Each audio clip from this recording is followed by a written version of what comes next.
Well, welcome to today's episode of Wesley Live. I am so excited to have co-pastors Zack and Carla working with us today. Zack and Carla co-pastor Hope Rising Church in Huntington, Indiana. And guys, it's so exciting to have you with us today. Thank you for joining us. And I just got to say real quick, I love your logo of the church. And then was on the website earlier, and I love the website where where Zack, you say you're the big picture guy. Absolutely. And Carla's the detail person. So God really knew what he was doing and putting you guys together and preparing you for such a time as this. So tell us about your world. Carla used to work here at the seminary as well. So you guys have transitioned there into Huntington at Hope Rising. Now, how long have you guys been there? Well, we've been here for about 2 years, and Wow. It's been an incredible experience so far. We have been serving within the Wesleyan Church for about 10 years now, and just enjoying the time that we've been with the Wesleyan Church. It's definitely our church home now. We're kind of spiritual mutts in that sense. So we come from different backgrounds. I'm United Methodist in my upbringing, and Carla's been Carla was Baptist, and so we found a beautiful home in the Wesleyan Church. That's but right. yeah. So our church is on the south side of town. Okay. Huntington isn't ginormous by any stretch of the imagination, but there isn't a lot going on the south side of town. And God just really gave us a heart for this area. And we're seeing some great things happening. We're right on a main drag into downtown, and people used to go back by the church and maybe not recognize it because we're right next to Dairy Queen. Oh, my kids love that. good call. We're way too close to Dairy Queen. And it's not all about getting noticed, but people are seeing things happening, and they're noticing that we're here. And it's been instead of what church? It's oh yeah, I've heard of that church. So God's been good to us in the last 2 years. Absolutely. We are a church revitalization project, so we've been involved in that from the get-go. Hopefully this year, considering all things that are taking place right now, but the hope is that this year we'll become an established church. We've seen significant growth, not only numerically, but we've seen significant growth spiritually.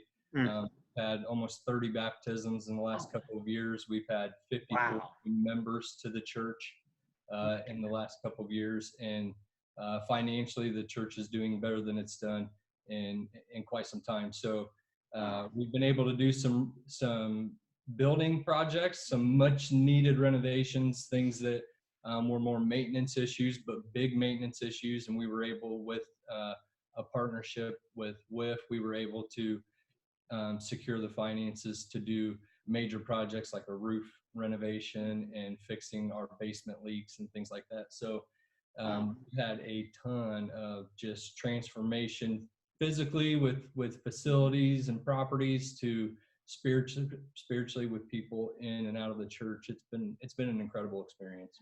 Wow, that's so cool. I'm so proud of what you guys are doing there. I know I watched on Facebook as you were putting the new roof on, and you guys have literally, so I appreciate you clarifying that. I was going to ask you if it was a church plan or church revitalization. So kind of speaking about that as a church revitalization, for those watching that maybe are thinking about that or in that process, can you share maybe what the most challenging part of that process has been for both of you, or maybe just for Zack? Church revitalization. That's the most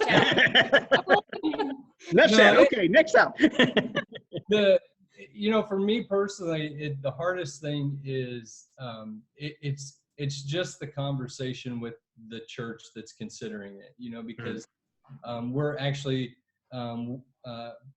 in conversations with another church in our area, just trying to help them think through the process of what does it look like. They know that some things need to change, and they know they're kind of in a difficult situation, and it's always that moment of helping people understand that it's gonna take a lot.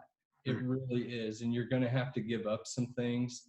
You can't do it without making some kind of a sacrifice. And a lot of times we have to sacrifice things that we think are good things, and it doesn't mean that they're not. It's just trying to understand how can we be most effective in reaching people for the gospel.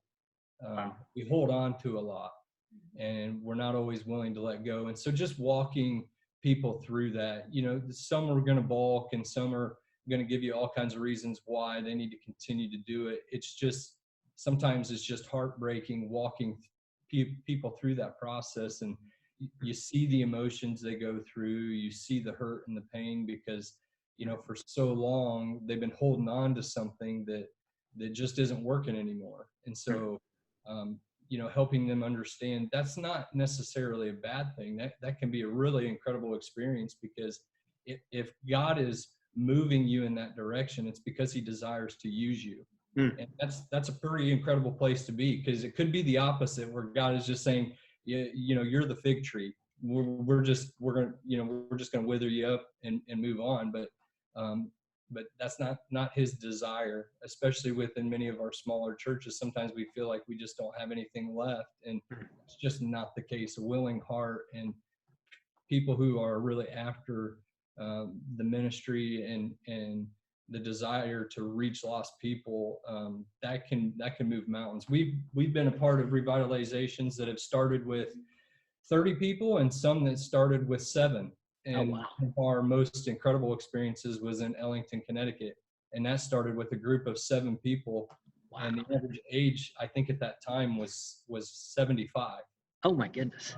And now they have a very viable ministry. They're doing great things there with Mike Voigt as senior pastor. And but that started out as a small group of people who were just utterly committed to doing whatever it took to be vital for the kingdom and reaching lost people.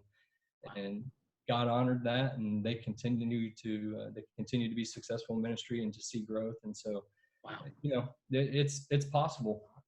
I would say, adding to that, because it's not easy, and I think the first few months you're kind of excited. Everybody's excited. We're new and we're getting to know each other. And then like the rubber meets the road and reality hits about what things are going to need to change, and maybe you're ruffling some feathers, not on purpose, but it just happens. And so I'd say after that initial 3 to 6 months of goodness, then it gets really difficult. It's a nice 3 to 6 months honeymoon, and then it comes to an abrupt end. And the first 2 years, so we're about to finish year 2, July 1st, we'll have been here 2 years. I can't believe that.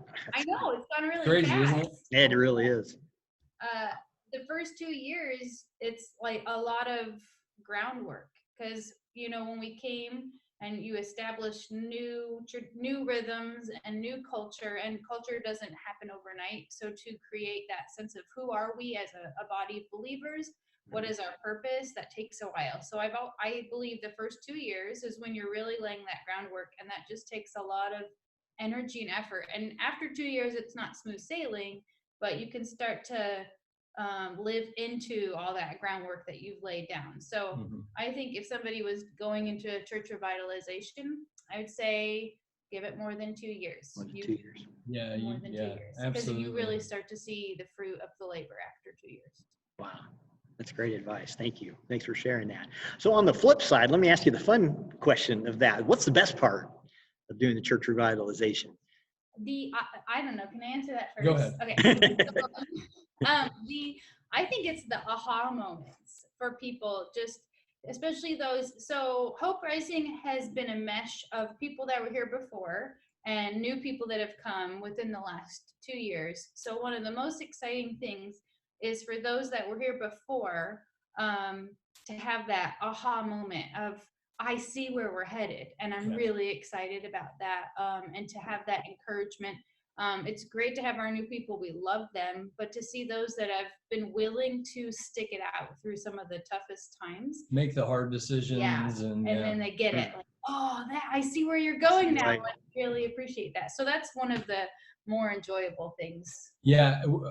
85% of our current congregation is new within the last probably year and a half. So we started out with about 35. We grew to about 15. And then right before all of this, just we're incredible at church growth, but and then at kind of at the start of all this, we were averaging right around 120 in weekly worship. So wow. And I love, and it kind of goes along with what Carla's saying, I love those transformational moments where someone who has been here experiences the salvation of someone else who maybe they wouldn't have, not that they would have intentionally done that, but maybe they wouldn't have invited somebody like that to come before. Okay. And now they see the fruit of their willingness to step out of their comfort zone, to reach out to people that maybe they wouldn't normally have a conversation with or even approach. And now they're going to church together and they're seeing that individual's life changed. I think that's an incredible moment and just spark for the health of the church to see that this is really more about the kingdom than it is about a particular church or denomination or anything like that. It is really about the kingdom. And when they experience that and then they really they take hold of it, it's life transforming for everyone involved. And that's a really incredible moment. Wow, just gave me goosebumps. That's so cool. I admire your obedience. I mean, that's just incredible. Both of you. That's just amazing. Amazing. So you brought it up with the COVID-19. How is that? I mean, how are you managing that? How in the world? You have my utmost respect. I don't know. I think we're like everybody else. Nobody really knows what they're doing. I think some of us have it put together a little bit better than others, but I think it's just, it's what we've pressed upon our people from the very beginning, that it's all about connection. It's our relationship to God. It's our relationship to one another. And so we've really tried to encourage that, continue to push individuals to grow deeper in their faith. We started out last year with doing the Bible reading, where we started reading scripture from Genesis to Revelation throughout the year. And then this year we picked up with celebration of discipline and talking more about how to use some of those distinct tools of our faith to grow in our relationship. So it's kind of, I was joking with somebody the other night, it's kind of nice because now no one has the excuse, well, I don't have time to do that, because we've all got extra time right now. So it gives us the opportunity to really exercise those disciplines like prayer and study, fasting, meditation, all the way up into solitude and silence and all the disciplines. It's given us an opportunity to really put those things into practice. And I think that's helped a lot. We've grown so much as a family unit, and there's such a desire to see people come to Christ that it's God and Scripture that's holding us together and keeping us grounded. So, and I guess I would just add, we're figuring out that I'm not as tech savvy as I thought I was. And I know enough to be dangerous. That's right. Is the problem, I think, a lot of the time. So I think every church size, you have to play into your strengths, especially during a time like this. And we're not a large enough church to have a big production of an online presence. So we're doing what we can, but we're at the right size to still be able to stay more personally connected to our people. So like our church board, they have a group that they're responsible for just reaching out to them, connecting with them, and then they let us know how they're doing, if there's any needs. And then because we're still considered a smaller church, we were able to deliver little portable communion cups. So everybody, when they were watching the online service, could take communion with us together. Cool. That was really nice. Yeah. Another playing into our strengths. But on Easter Sunday, a couple days ago, so we get our video, we pre-record it, we're all excited, think everything is good, and we put it on there and realize half the video is gone. Oh no! So then we have to quick take it down and try and send messages out to all of our people through our online text servicing, hey, don't watch that video, wait a minute. And so it was one of those moments. God was still in it, but it reminded us how much we want to get back together with our people. Absolutely. And not, but we're handling, it's okay. but we have our moments of, oh my goodness, I was not. I'm glad I'm not a televangelist or anything. Not the truth. You know, you guys suggested earlier that we offer a new class here at the seminary. Yeah, in response to that, how to do the tech. Yeah, Yeah. you tech would be awesome, and I think, man, I think a lot of smaller churches, and I don't mean like, you know, anything under 250 where you might not have a tech person on staff. That I wish I knew more about it. I always look to Zack. He knows enough, as he said, to be dangerous, but he knows more than I do. So right now it's proving to be very dangerous. we came in one day and our soundboard was completely like something wasn't working, and thankfully we connected. But I really did want Dr. Hancock's number at that point, because I thought, man, to learn that stuff would be helpful. Oh yeah. I'll send you his number if you don't already have it. So you mentioned family. I know you're talking about church family, but I know you guys have 4 children, right? Yeah. I saw just a birthday recently, it looked like. And so how's that? How you juggling that with running the church and COVID-19 and then the kids now being all at home? And how does that, how do you do that? I have one college student at home and he's bouncing off the walls. I can't imagine when I had 4 at home. Well, I'm sorry. Do you want to answer? Okay. Nope, go ahead. So I would say we're not sure how we're doing it. So if anybody has any advice, let us know. We're happy to take advice. So thankfully, we live in the parsonage right next to the church. So that means that if we're here, the kids can kind of go back and forth in between. So that helps. It also has provided an extra space for the kids. If they need to get out of the house because they're stir crazy, they are able to come over. I don't know. I think, again, if I was solo pastor or Zack was solo pastor, it might be different, but we can really share responsibilities and share parenthood too. Our oldest just turned 13 in March. Wow. Teenager. Oh, it's fun. Yeah, it's interesting. He got a new puppy for his birthday, so that's been a nice distraction. And when you have 4 kids, you can play Foursquare as much as you want and knock out. So they've been doing all that remote learning, you know, as all Indiana schools are closed. We're figuring out how to be homeschool parents and pastors. So I applaud all actual homeschool parents because I'm so ready to send my kids back. I think they're ready to go back. I like the idea of an extended vacation, but I think they're over it now. They're just ready to see friends. And they're old enough. It's working okay. I think they've actually helped us with a lot of ministry things. Our oldest is our computer tech guy, running pro presenter and helping us get all that ready. So we've tried to include them as much as we can. And our daughter is baking.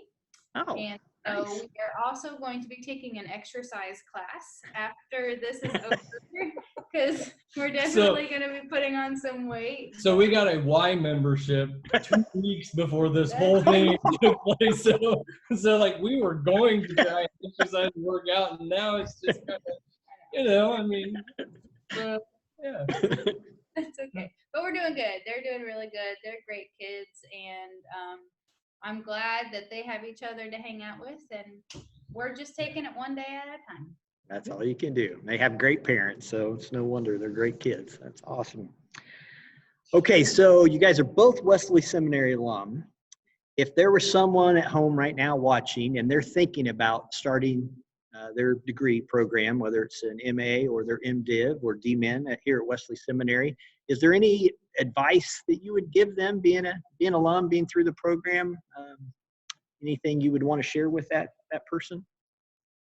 Well, I think from a pastor standpoint, I would say that number one, it's never too late. Some people think, well, you know, is that really going to help? Can I really benefit from that?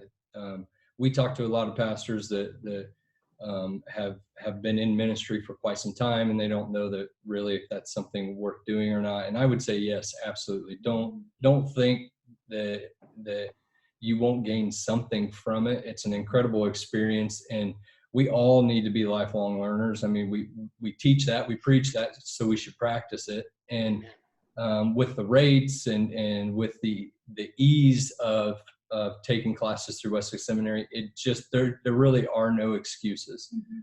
We have we've dealt with several people throughout the years that just think, well, you know, I've read it. That's really all I need to do. I know enough. Right. You know how that can be. It really is an incredible experience, and it's not something that you're going to look back on and say, boy, I wish I wouldn't have done that. You're going to look back and say, boy, I wish I would have. And with the professors that are there, I won't mention my favorite or my favorites, but the learning experience is just so much different than you're going to get just with an undergrad degree or some of the other programs that are out there. Wesley Seminary is leagues above other institutions as far as that goes. The quality of faculty and staff is just impeccable. So there's really no excuse not to. Yeah, absolutely.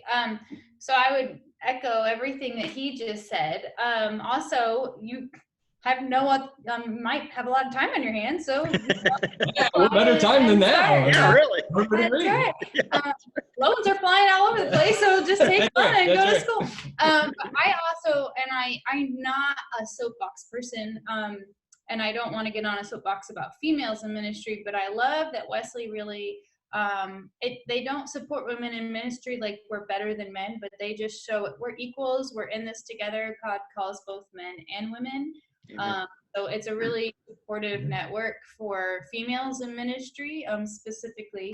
And you're going to find, whether you are male or female, a great network of people. So I loved the classes. We learned a lot, but one of the things we got out of Wesley was the connection to other people, people in the Wesleyan church, but also in other denominations. We are still connected to a lot of those through social media. And they've helped us, and just to support each other. And even the professors, as Zack said, I know if I emailed one of them, I would get a response and they'd be willing to help, even though I'm not a student anymore. So it's just a really supportive school. So you feel like you're not alone anymore. So if you're a pastor or you're in ministry, you should do it, because it's a great way to learn and be supported. Wonderful. Wonderful. Well, thank you for that. And I appreciate you sharing that. And I don't know if you've heard yet, this really hasn't been made public, but Dr. Connie Erpelding was named our new board chair. I did. You hear that? Yeah. Yes. She was elected by the seminary board and then unanimously accepted by the board of trustees at Indiana Wesleyan. So we've not shared that on Facebook or anything yet, but yeah, we're very excited about that. I connected dots when I saw something like real briefly about it, and I started connecting dots and thought, well, of course she's going to be the new, because she's awesome. So she's a great champion for the seminary. Absolutely. Amen. Well, guys, I can't thank you enough for your time today and everything that's going on in your crazy world right now. Thank you for taking the time out to be with us and to share some about your journey that you've been on the last couple years and longer, and how God has prepared you to be where you're at right now. And so excited and so proud of you guys. Just thank you for your time, and thank you for all that you're doing for the kingdom. If you need anything at all, there's anything we can do at Wesley to help you, support you, just please let us know. So thank you. Thanks for thinking of us, Joel. We appreciate it. Yeah. You're so welcome. And I don't know if you guys want to do this at the end. I always kind of do what Dr. Durr says, that we are Wesley and you belong here. Yes. Do that, or you want me to do that? Oh, let's do it. Okay. All right. I'll throw it to you guys. All right. Ready? Yep. We are Wesley and we belong here. Awesome. Thank you guys so much. Blessings. Got it. Bye-bye.